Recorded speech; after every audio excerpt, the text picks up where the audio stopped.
Hola, feliz inicio de semana. Estamos el lunes 21 de septiembre. Muchas gracias a todas y a todos quienes nos están siguiendo en esta post mañanera. En la Ciudad de México amaneció nublado y con ganas de tomarse un cafecito bien rico para empezar la semana con energía. Espero que ustedes también estén muy bien desde sus casas, desde sus centros de trabajo, o si se están trasladando, o si están guardando sana distancia y confinamiento por necesidades de salud. Pues les deseo que tengan muy buen día, que se recuperen pronto y que pues podamos estar a finales de este año en una situación de mucho mayor gobernabilidad. Como dice Andrés Sánchez, café de Chiapas, eso sí. Arturo Aguilar, buen día.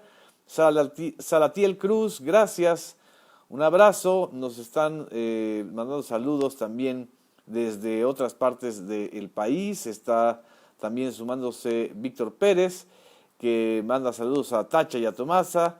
Claudián Pliego, qué bueno verte por aquí. A Mica Huerta desde Puebla nos manda saludos también. Un abrazo. A Rosa Elena López Castro, a quienes también nos ven desde fuera del país, desde varias ciudades de Estados Unidos. Muchas gracias. Naum Lara Enríquez, saludos desde Coatzacoalcos. Esos de Frena dan lástima, dice. Ahí vamos a hablar de ellos. Chel Cervantes, gracias. También Rocío Leal nos manda una felicitación y un deseo de buen día. Manuel Rodríguez dice, ¿cómo ven las protestas de casas de campaña en contra del presidente? De eso vamos a hablar porque él habló del asunto. Alma Rosa Zamora, buenos días. Eros Luciano, Alejandro Caraza Díaz y dos personas más que se están sumando, muchas gracias. Desde Guerrero también, Adequis Revueltas, gracias. La crónica de las tiendas de campañas vacías, como el movimiento Frenazi. Miguel Fernando López García desde Cardel, Veracruz. Eva Galván, apoyo total a la 4T y a López Obrador, dice Eva. Comercializadora Isla Tiburón, buenos días, qué nombre tan extraordinario de la Isla Tiburón. Maura Alvarado desde Coatepec, Veracruz, ahí sí hay rico café y vaya que necesitamos café para estos días. Victoria Vargas, saludos. Bueno, quienes estén en Mérida seguramente o en otras partes muy calurosas de la República no necesitarán café. Desde Chihuahua también nos mandan saludos. Martín Binocur también, buenos días. Vamos a irnos a la materia de la post mañanera y de la mañanera del día de hoy.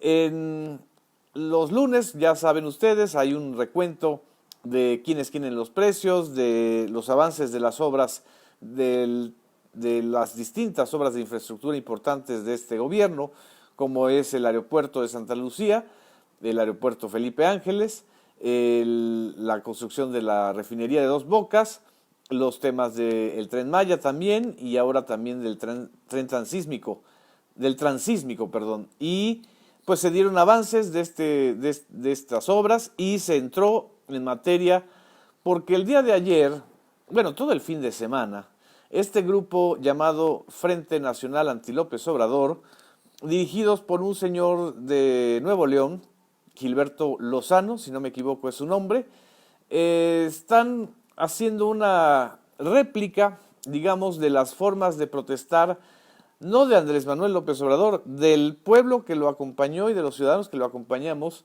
cuando en el 2006 se hizo el plantón de reforma en protesta por el fraude electoral que en el 2006 llevó a la presidencia de la República a Felipe Calderón Hinojosa. A la distancia de 14 años, ese fraude le costó vidas, sangre, sudor y lágrimas a este país. Y por si fuera poco, corrupción, porque lo que está viendo el caso, o de lo que se está viendo en el caso de Genaro García Luna, es que el jefe de la policía del sexenio de Calderón no actuó solo y cada vez resulta más difícil entender, creer que su jefe inmediato, el señor Felipe Calderón, no sabía nada. Bueno, el caso es que Frena se quiere instalar en la Plaza de la Constitución, en la plancha del Zócalo, con unas casas de campaña que yo no las he visto de manera directa, pero hay muchos reportes en las redes sociales, entre simpatizantes y opositores, donde se ven las casas de campaña y la causa de ellos es bastante absurda, porque ellos erigen en los representantes de no sé quién y no sé quiénes hayan votado o opinado por ellos, que se van a quedar hasta que Andrés Manuel López Obrador se vaya, que es un movimiento para que López Obrador renuncie a la presidencia. Yo no sé si están diciendo, y eso lo sugirió López Obrador, si ellos están promoviendo un golpe de Estado, porque la única forma de que un presidente a los 2 años de haber asumido el poder renuncie o se vaya del cargo es porque lo obliguen, porque haya un golpe de Estado o por motivos de salud. Por motivos de salud, evidentemente, López Obrador está muy bien, no hay un indicio de eso y no se necesitaría una protesta. En todo caso, se necesitaría un dictamen médico. En el caso de Frena, lo que tenemos es un grupo de ultraderecha manifestándose en el centro de la Ciudad de México para pedir que se vaya López Obrador. Bueno, pues lo podrán pedir, digo, es el derecho de la manifestación que está garantizado por la Constitución de la República. Pero que no vengan a decirnos que es un movimiento masivo, porque lo que hemos observado es que no llegan ni a 5,000 personas. Es más, ni Felipe Calderón se atreve a ir a dormir a una casa de campaña de ahí, y eso sí, que miren que ha estado tuiteando a favor de Frena. A ver si algunos de los militantes de Frena se quieren sumar a su partido, o a su no partido, porque no recibió registro el Grupo México Libre que promueve Felipe Calderón. Pero lo que López Obrador hoy cuidadosa y claramente señaló en la conferencia de hoy es que ellos tienen derecho de manifestarse, que se les va a respetar ese derecho, que no hay posibilidad de que lleguen al Zócalo para evitar provocaciones y que hay que buscar y evitar los riesgos de esas provocaciones en torno a este grupo llamado Frena. Así lo dijo en su conferencia de hoy, al inicio, López Obrador. Me dieron es que había riesgos de provocación y la verdad que sí queremos cuidarlos. Ayer mismo que uno de los dirigentes, según los medios de información, se puso mal, sí di instrucciones para que se le atendiera.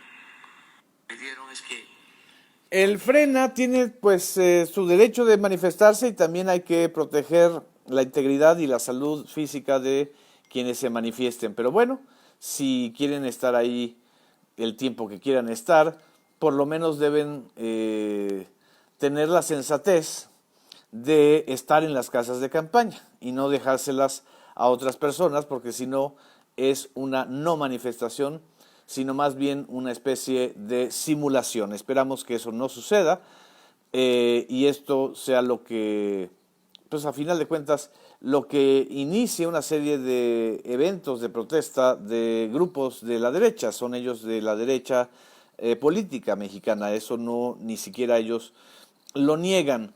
Pero ellos pueden convocar, participar y votar en la consulta para la revocación de mandato que se realizará en 2022. Entonces, no es necesario hacer estos plantones, al menos en términos jurídicos. En términos políticos, lo que ellos quieren es hacer una demostración de fuerza, que evidentemente no fue tan clara, o, peor aún, una provocación para que haya un mártir, un enfermo o un golpeado. López Obrador señaló que el mecanismo de revocación de mandato podría realizarse en junio del próximo año si el legislativo aceptara, pero bueno, lo que está claro es que va a ser hasta el 2022. Agregó que el movimiento opositor Frena tiene también a su favor a los intelectuales orgánicos y a los expresidentes para buscar detener la transformación por la vía pacífica, legal y democrática en las próximas elecciones del 2021. López Obrador aclaró que los manifestantes que están en el Zócalo y en la Avenida Juárez serán cuidados, ya que se dio instrucciones para que se les atendiera con servicio médico. Señaló que las manifestaciones tienen que ser auténticas y consideró un avance que ahora no se manifiesten en auto, sino en casas de campaña. Llamó a que los dirigentes se queden en sus casas de campaña, como él lo hizo, y no se vayan a los hoteles del entorno de la Avenida Juárez. Es curioso cómo quieren repetir o replicar estrategias de movimientos y de resistencia cívica que hizo el propio López Obrador cuando fue líder opositor. Yo creo que algunas lecciones les podrá dar López Obrador. Y también es curioso que quienes durante muchos años se vieron privilegiados por el estado de censura indirecta en este país, por quienes nunca se indignaron por los altos costos de sostener la publicidad de Peña Nieto o de Calderón o de Vicente Fox en los medios televisivos, en los medios impresos, por quienes nunca se indignaron de que un columnista como Joaquín López Dóriga extorsionara a una empresaria, según ella misma denunció, María Asunción Aramburu Zavala, quienes nunca se indignaron de manera pública porque Carlos Loret de Mola en pantalla de cadena nacional de Televisa presentara un montaje para criminalizar a dos ciudadanos, un mexicano y una francesa, de ser los causantes supuestamente o los líderes de una banda de secuestradores, que luego ya se ha demostrado que no lo eran, quienes nunca se indignaron tampoco apenas hace 2, 3 años, cuando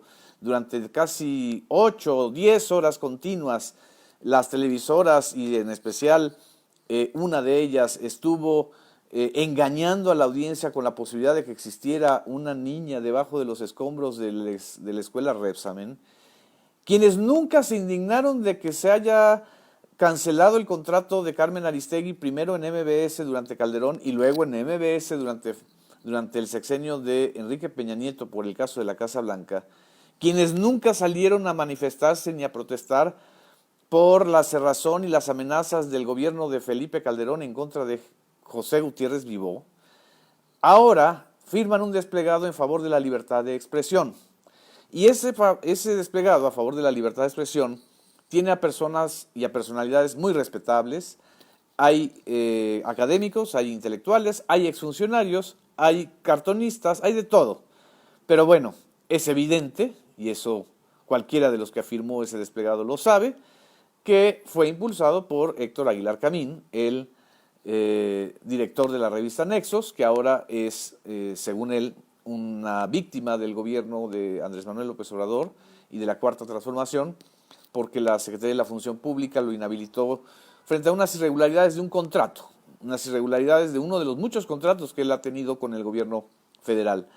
El tema es que el desplegado de los más de 600 abajo firmantes tuvo una respuesta el fin de semana con otro desplegado que se dio a conocer el día de ayer, domingo, en donde se responde, básicamente se responde a esta idea de que hay una censura o de que es un gobierno intolerante, y el desplegado, que ustedes lo pueden consultar en las redes sociales, yo lo subí a esta página de Facebook, también a mi cuenta de Twitter, es un desplegado por la libertad de prensa y en contra de esta privatización de la palabra que hubo durante todos estos sexenios, en donde un núcleo de medios, de opinadores, de comentócratas, de periodistas, eran los que recibían los beneficios.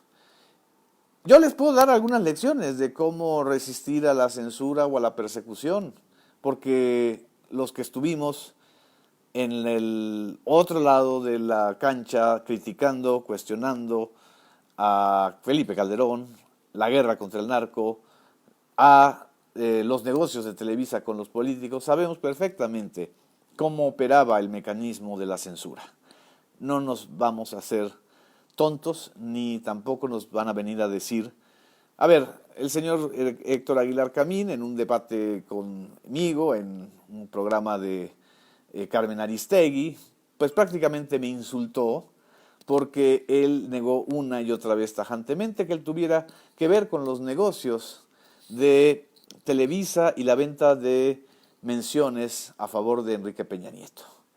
A final de cuentas, se fue confirmando en el sexenio que el grupo Atlacomulco, con Enrique Peña Nieto a la cabeza, todo lo compró. Las opiniones, las portadas, las entrevistas, las portadas internacionales también. Acuérdense lo que le costó al erario federal la portada de Salvando a México, de la revista Time, o el Mexican Moment, que acabó en el Mexican Murder, con apenas 2 años después, con la tragedia terrible de la desaparición de los 43 estudiantes de Ayotzinapa, con el expediente de la corrupción de la Casa Blanca y posteriormente con el derrumbe de todo aquello que ellos habían ofrecido, que era la modernización o la culminación de una gran transformación. Este desplegado, que dicen que ha sido firmado por más de 28,000 personas, está circulando y se leyó durante la conferencia matutina de hoy, diciendo en respuesta al otro desplegado que los autores de este desplegado que dice que se está amenazando la libertad de expresión no pueden demostrar un solo acto de censura porque no lo ha habido. Su único argumento es una sanción administrativa impuesta a la empresa editorial Nexos, no por lo que se publica en ella, sino porque falsificó un documento del Infonavit. No hay tampoco amagos judiciales a medios y publicaciones independientes, sino la revisión general de los vínculos corruptos e inmorales entre el poder público y empresas privadas que fueron distintivos del régimen anterior, independientemente de que las segundas fueran productoras bienes de consumo, servicios o publicaciones. En suma, estoy leyendo ya casi el final de este desplegado, que vale la pena leerlo completo, con fecha del 19 de septiembre, la supuesta defensa de la libertad de expresión alegada por los firmantes del documento de Marras es, en realidad, un intento por sacar del debate la voz presidencial, expresión legítima de la mayoría absoluta de los ciudadanos. Sus quejas apuntan, en realidad, a acotar en forma ilegal e incluso golpista las facultades y atribuciones legales del Gobierno de México. Sus quejas buscan recuperar los privilegios que han perdido y sus advertencias revelan el temor que tienen a perder la impunidad absoluta con la que varios de ellos hicieron grandes negocios al amparo del poder. Este debate sobre si hay o no una amenaza a la libertad de expresión, pues está ahí. ¿Y ustedes qué opinan? Entonces, no nos podríamos ni siquiera expresar, o yo siendo funcionario público también me han querido callar.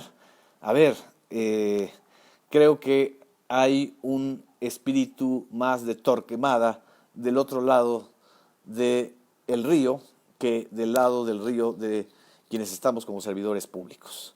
No les gusta que les digan sus verdades, no les gusta que el presidente tenga una conferencia matutina de este tema o con estos temas, no les gusta que haya un juicio sobre el pasado y contra los expresidentes. ¿Cuántos de ellos, de los que firmaron el desplegado, yo tengo por lo menos en mente 10, trabajaron con expresidentes como Vicente Fox, como Felipe Calderón, como Enrique Peña Nieto o como Ernesto Zedillo?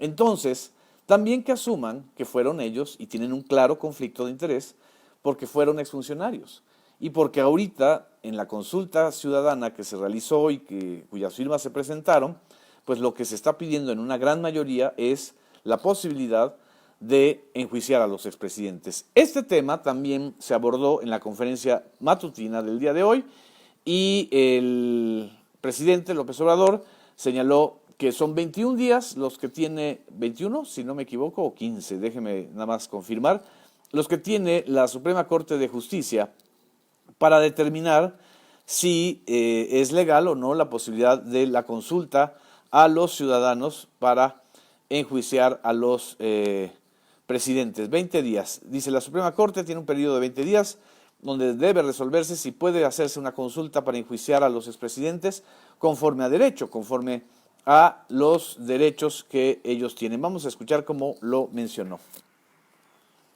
Eso ya va a resolverse pronto.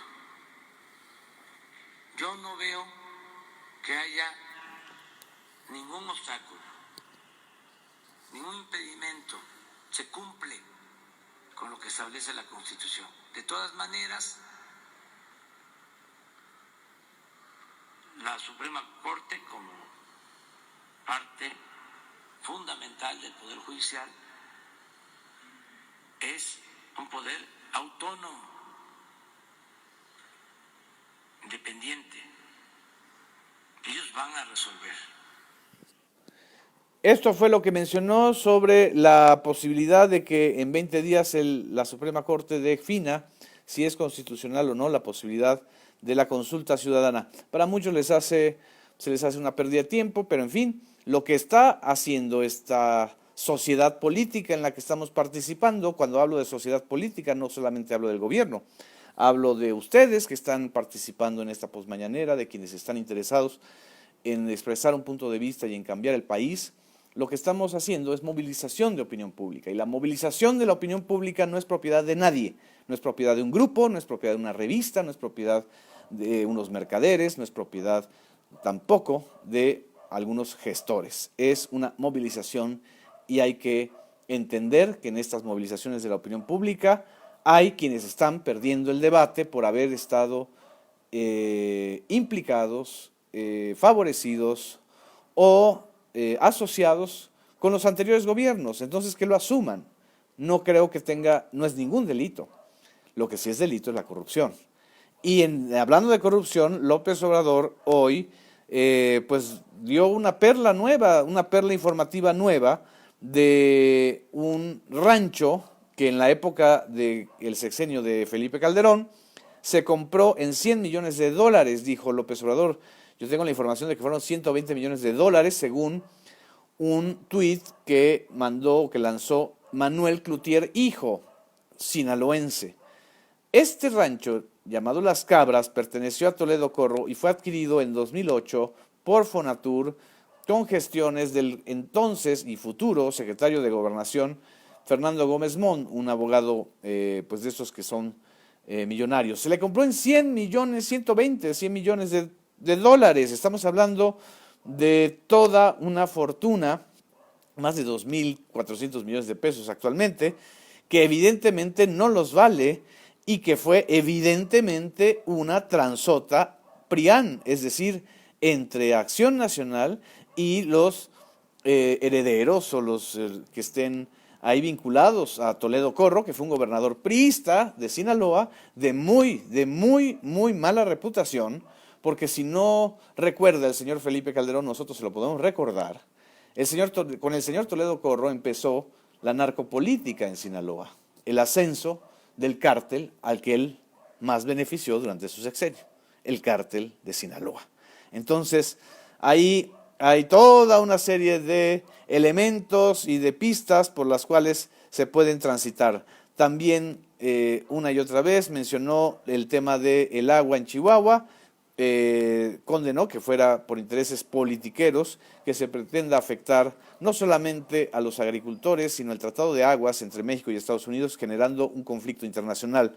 Y también señaló que se han recuperado más de 7,000 millones de pesos con el programa de prevención en la toma de casetas en el país. Vamos a escuchar esta parte breve e importante porque también es información nueva que se dio a conocer hoy en la conferencia matutina.